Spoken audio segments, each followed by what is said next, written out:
Hello and welcome to our YouTube channel. आज ये video जो है क्लास 12th के लिए बहुत ज़्यादा इंपॉर्टेंट होने वाली है। जो आने वाला एग्जाम है इकोनॉमिक्स का, उसके लिए बहुत ज़्यादा इंपॉर्टेंट है। तो इकोनॉमिक्स की वीडियो, तो सबसे पहले हम बात करते हैं कौन से चैप्टर कितने मार्क्स के, मतलब मार्किंग स्कीम के बारे में बात करते हैं।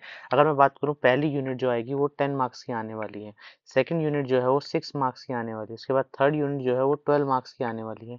और फोर्थ यूनिट 6 मार्क्स की आने वाली है। और फिफ्थ जो आएगी वो भी 6 मार्क्स की आएगी। इस तरीके से 40 मार्क्स का एग्जाम होने वाला है। अगर बात करें part B Indian economy development में, तो सबसे उसमें जो पहली यूनिट आने वाली है वो 12 मार्क्स की है, नेक्स्ट 20 मार्क्स की, और उससे नेक्स्ट 8 मार्क्स की। तो इस तरीके से चीज़ें आने वाली हैं। तो आपको प्रिपरेशन करनी होगी कि कौन से चैप्टर आपको सबसे पहले करने हैं जिसमें ज़्यादा से ज़्यादा मार्क्स आप कवर कर सकते हैं। तो आज हम बात करेंगे मोस्ट इंपॉर्टेंट क्वेश्चंस की जो मैक्रो इकोनॉमिक्स में। इसके बाद जो नेक्स्ट वीडियो होगी वो इंडियन इकोनॉमी से रिलेटेड होगी, मगर ये वीडियो आप पसंद करेंगे उसके बाद ही चीज़ें आगे होंगी। तो इसलिए मैं उम्मीद करता हूँ ये जो क्वेश्चंस मैं आपको बताने वाला हूँ ये सारी चीज़ें आप करके जाएं। ये सारी चीज़ें बहुत ज़्यादा इंपॉर्टेंट है। अगर बात करें पहली यूनिट से जो पहला इंपॉर्टेंट क्वेश्चन बनता है और real flow and money flow. ये जो मैं आपको टॉपिक्स बता रहा हूँ ये बहुत ही एनालाइज करके चीज़ें बताई जा रही हैं। ये प्रीवियस ईयर में आए हुए क्वेश्चन हैं। तो रियल फ्लो और मनी फ्लो आपको करके जाना है। इसके बाद circular flow, specially two sector economy के अंदर जो सर्कुलर फ्लो है वो करना है। उसके बाद डिफरेंस बिटवीन इंटरमीडिएट गुड्स और फाइनल गुड्स के बीच में जो डिफरेंस आने वाला है, बहुत ही ज्यादा इंपॉर्टेंट क्वेश्चन है कि इंटरमीडिएट गुड्स और फाइनल गुड्स के बीच में। इसके बाद मेथड्स, 3 मेथड्स है। देखिए इनसे रिलेटेड कोई भी क्वेश्चन पूछ सकते हैं। इनके बीच में जो भी चीजें हैं वो आप सारी कवर कर लीजिए कि वैल्यू एडेड मेथड होता क्या है, उसके अंदर एनआईटी का मतलब क्या होता है, एनएफआईए का मतलब क्या होता है, डेप्रिसिएशन का मतलब क्या होता है। तो इस तरीके से सारे क्वेश्चंस बनने वाले हैं। तो और ये 10 नंबर का चैप्टर है, तो इसलिए इसमें जो क्वेश्चंस है वो जरूर एक प्रैक्टिकल क्वेश्चन आने वाला है कंफर्म है, प्रैक्टिकल क्वेश्चन, और एक थ्योरी का क्वेश्चन आने वाला है ये भी कंफर्म है। तो इसलिए ये जो इंपॉर्टेंट पॉइंट्स बताए, जो टॉपिक्स बताए, आप ये सारे कवर कर लीजिए। अब देखिए मैं इसके साथ साथ मैं आपको थोड़े फॉर्मूले बता देता हूँ ताकि आप ये कर लें। देखिए सबसे पहले ये टेबल याद कीजिए। इस टेबल के अंदर क्या चीजें हैं। देखिए कभी भी जी से एन में जाने के लिए आपको क्या करना होगा, डी से एन में जाने के लिए क्या करना होगा, और एमपी से एफसी में जाने के लिए या फिर कह सकते हैं एन से जी में जाने के लिए, एन से डी में जाने के लिए, और एफ सी से एम पी में जाने के लिए क्या करना होगा। अगर मैं जी से एन में जा रहा हूँ तो माइनस डेप्रिसिएशन करना होगा। उसी तरीके से अगर मैं एन से जी में जा रहा हूँ तो प्लस डेप्रिसिएशन। उसके बाद डी से एन में जा रहे हैं तो प्लस एन एफ आई है। इसी तरीके से अगर एन से डी में जा रहे हैं तो माइनस एन एफ आई है। पीस कांस्टेंट रहता है। उसी तरीके से एमपी की बात करें तो एमपी में क्या करना होगा, माइनस एनआईटी करना होगा, तब एफसी निकल जाएगा। और एफसी से एमपी में जाने के लिए क्या करना होगा, प्लस एन आई टी। तो इस तरीके से चीजें आप समझेंगे। ये बेसिक फॉर्मूला से रिलेटेड भी 1 मार्क में क्वेश्चन आता ही आता है। तो आप इसको प्रिपेयर अच्छे से करके जाइए। उसके बाद value added method, 3 method, value added method, income method और एक्सपेंडिचर मेथड। अगर वैल्यू एडेड मेथड का जो फॉर्मूला की बात करें तो उसमें होता है sales minus change in stock, निकल कर आएगा वैल्यू ऑफ आउटपुट। फिर उसके बाद आईसी माइनस करना होगा, तो उसके बाद gross value added at market price. देखिए यहाँ तक क्वेश्चन है। ये अगर आप जीडीपी एमपी निकाल लेते हैं, इसके बाद चेंज करना आपके हाथ में है। आप एनएनपी एफसी या कह सकते हैं कि नेशनल इनकम कैलकुलेट कर सकते हैं अगर आपने टेबल ऊपर वाली की है। तो इसलिए मैं आपको बोल रहा हूँ कि सबसे पहले ये वाली टेबल आप याद कीजिए, उसके बाद ये फॉर्मूले करने की कोशिश कीजिए। फॉर्मूले में कुछ नहीं है, सिर्फ 3 चीजें ही तो हैं। 3 चीजें आपको आनी चाहिए, वो प्लस माइनस करनी है।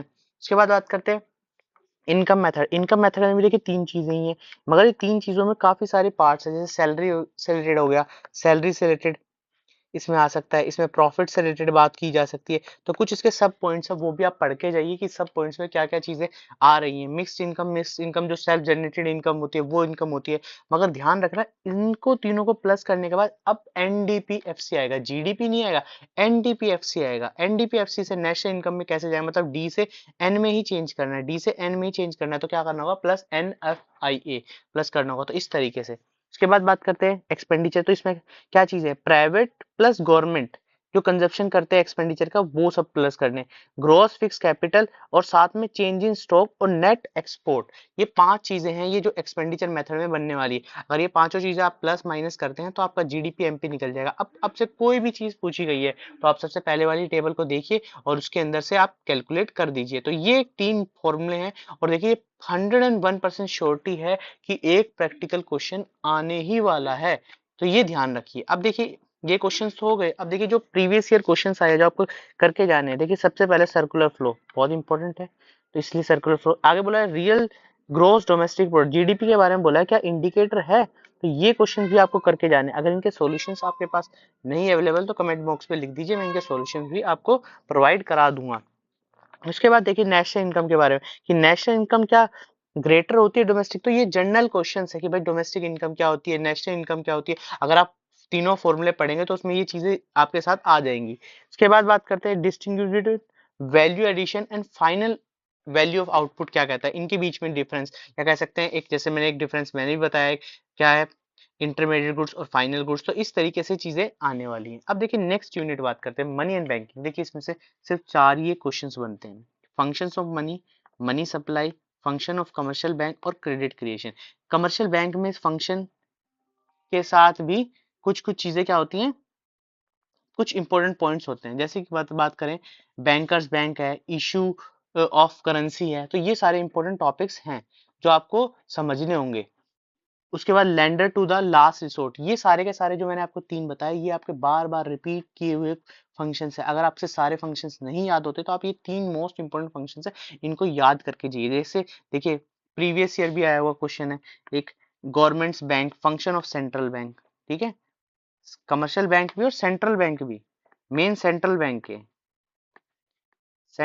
के फंक्शंस, सेंट्रल बैंक के जो फंक्शंस है वो सभी के सभी आपको याद करने होंगे कि सेंट्रल बैंक से क्या क्या फंक्शंस है। ये सेंट्रल बैंक है, ठीक है, सेंट्रल बैंक के जो फंक्शंस है वो सभी आपको याद करने होंगे। उसके बाद बात करते हैं नेक्स्ट के बारे में। तो देखिए कौन कौन से क्वेश्चंस है। देखिए स्टेटमेंट पूछा है कि सेंट्रल बैंक क्या सोल करेंसी इशू अथॉरिटी है क्या, इसके अलावा कोई नहीं है, तो एक रीजन ये जस्टिफाई करना है। तो फंक्शंस के बारे में पूछा है, तो फंक्शंस क्या है, फंक्शंस क्या है, अगर फंक्शंस आपको पता है तो आप इजीली बता सकते हैं। उसके बाद मनी से रिलेटेड है कि मनी में भी एक फंक्शन है, मनी का भी एक फंक्शन है, स्टैंडर्ड ऑफ डेफर्ड पेमेंट, जो आप पढ़ेंगे फंक्शंस तो आपको पता चलेगा। तो ये दोनों के दोनों फंक्शन से रिलेटेड है। उसके बाद एक न्यूमेरिकल भी दे रखा है, रिजर्व रेशो, इसलिए जो नेक्स्ट पॉइंट है वो क्रेडिट क्रिएशन है। क्रेडिट क्रिएशन वाला जो आप टॉपिक है अगर आप उसको अच्छे से पढ़, क्योंकि बहुत मोस्ट इंपोर्टेंट टॉपिक है क्रेडिट क्रिएशन से रिलेटेड क्वेश्चंस आते ही आते हैं, तो ये पढ़ के जाना है जरूर।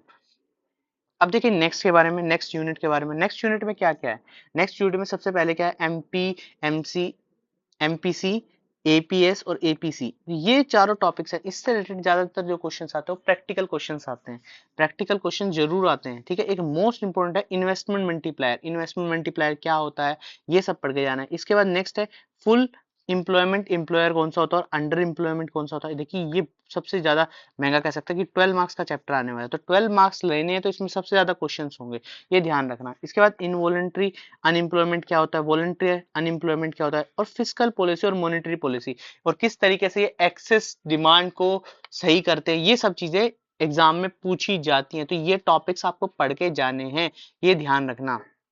जैसे क्वेश्चन क्या है यहाँ पर, ये एक एक्सेंट सेविंग और एक ये वाला क्वेश्चन और पढ़ लेना, एक्सेंट इन्वेस्टमेंट, ये पिछली बार आया हुआ क्वेश्चन है, ये क्या होता है क्या नहीं होता। ये एक्चुअल डिमांड के बारे में पूछा हुआ है। देखिए जनरल क्वेश्चन है, जनरल क्वेश्चन आप पढ़ के जाएंगे तो आपको चीजें मिल जाएंगी। उसके बाद ये देखो एक प्रैक्टिकल क्वेश्चन भी है, प्रैक्टिकल क्वेश्चन है कैसे सॉल्व करना है। तो इस तरीके के क्वेश्चन अगर आपको आते हैं तो आप सॉल्व करिए, आप बैठ के देखिए कि ये क्वेश्चंस किस तरीके से, अगर आपको फॉर्मूले आते हैं एमपीसी, एमपी एस, इन सब से रिलेटेड फॉर्मूले आते हैं, इन्वेस्टमेंट मल्टीप्लायर क्या होता है, मैं इसका फॉर्मूला क्या होता है, तो आप क्वेश्चंस भी सॉल्व कर लेंगे प्रैक्टिकल क्वेश्चन अगर कोई आता है। और ऐसी टेबल बना के भी दी जाएगी, एपीएस गिवन है, एमपीएस निकालो या एमपीसी निकालो, ठीक है। उसके बाद नेक्स्ट फोर्थ यूनिट, देखिए फोर्थ यूनिट में सबसे मोस्ट इंपोर्टेंट है कि ऑब्जेक्टिव, बार बार बार एग्जाम में पूछा गया ऑब्जेक्टिव। और ये वाला क्वेश्चन जिसमें रिवेन्यू डेफिसिट और फिस्कल डेफिसिट, देखिए इसका जो तो प्रैक्टिकल क्वेश्चन पूछा जाएगा या सिंपल क्वेश्चन पूछा जाएगा कि होते क्या हैं, इसमें क्या क्या चीजें इंक्लूड होती हैं, कौन सी चीजें नहीं इंक्लूड होती।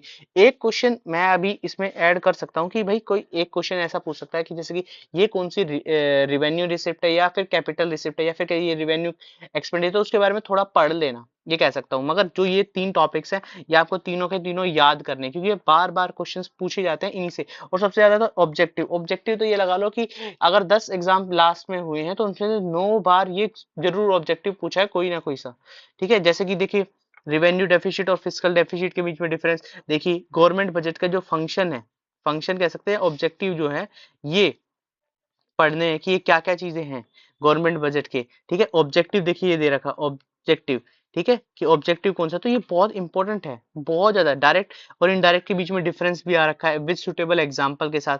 तो ये जो क्वेश्चन है आपकी, देखिए ये पूछा हुआ रेवेन्यू रिसिप्ट और कैपिटल रिसिप्ट से रिलेटेड, कि कौन सी चीजें आएंगी, कि कौन सा रेवेन्यू रिसिप्ट है, कौन सा कैपिटल रिसिप्ट है। तो ये सारे के सारे क्वेश्चन आप करके जाएंगे तो आपके लिए बहुत इंपॉर्टेंट होने वाला है। देखिए अगर 40 नंबर इसमें लेने हैं, देखिए जो इंडियन इको है वो ऐसा कह सकते हैं कि ऐसा पार्ट है जिसमें आपको लिखना है सिर्फ, थोड़ी बहुत नॉलेज होनी चाहिए, मगर मैक्रो ऐसा है कि अगर आपको पता ही नहीं है तो आप कर नहीं पाएंगे। तो इसलिए ये जो टॉपिक्स मैं आपको बता रहा हूँ ये टॉपिक्स पढ़ लेना यार। कुछ भी नहीं है, अगर 5 यूनिट यहाँ पर दी गई है और मैं हर में से चार चार पॉइंट्स, चार चार इंपॉर्टेंट टॉपिक्स निकाल रहा हूँ, तो कोई ज्यादा चीजें नहीं है। तो ये सारे करके जाना है। उसके बाद बात करते हैं यूनिट नंबर 5 की। तो यूनिट नंबर 5 में सबसे पहला ही जो क्वेश्चन है वो है fixed exchange and flexible exchange rate. Fixed and flexible exchange rate बहुत ज्यादा इंपॉर्टेंट है, मोस्ट मोस्ट इंपॉर्टेंट क्वेश्चन है। तो ये ध्यान रखना कि इसमें जो डिफरेंस आ सकता है, इससे रिलेटेड क्वेश्चन आ सकता है, एक्सपोर्ट एंड फॉरवर्ड मार्केट क्या होता है फॉरेन एक्सचेंज में, ठीक है। बीपीओ के बारे में पूछ सकते हैं, बीपीओ की डिसइक्विलिब्रियम के बारे में पूछ सकते हैं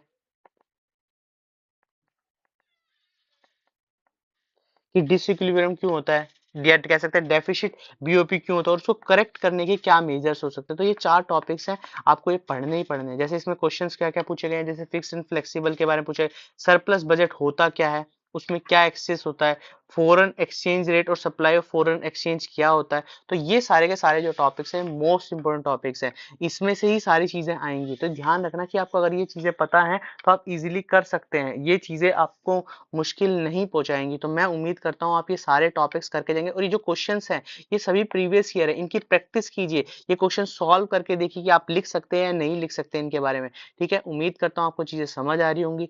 अगर आपको ये इंपॉर्टेंट लगती है तो आप चैनल को लाइक कीजिए, शेयर कीजिए एंड सब्सक्राइब कीजिए, बहुत इंपॉर्टेंट है। देखिए बिजनेस की जो मैंने आपको वीडियो बताई थी उसमें से बहुत कुछ आया था, वो अगर आपने वो देखी है तो आप समझ सकते हैं कि इकोनॉमिक्स में से भी बहुत कुछ आने वाला है। तो इसलिए इस चैनल को लाइक कीजिए, शेयर कीजिए।